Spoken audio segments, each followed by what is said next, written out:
ठीक.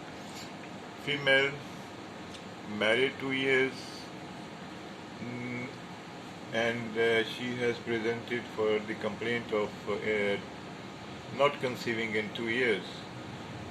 And this is the transverse section through the pelvis, and what we are seeing is that this is the uterus in transverse section, this is the endometrial canal. Now this is uterus is normal, canal is normal. This is the left ovary with follicular activity in it. Now this is the right ovary. You see its outer wall studded with tiny punctate calcifications. These are calcifications. It's cystic in the center and is surrounded by a rim of surrounded by an echogenic rim. Posterior wall enhancement is seen, and this finding.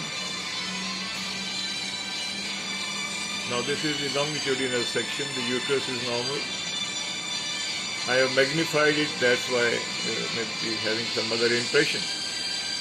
Now this is the longitudinal section here. Now this is the, in fact, complicated cystic and solid cyst, which is most in our region, in our area, consistent with being of infective nature. I am giving a full sweep now. It does not change its shape, it retains its shape, it remains the same. So this comes in the category of cyst. This is our case of the day. Thank you.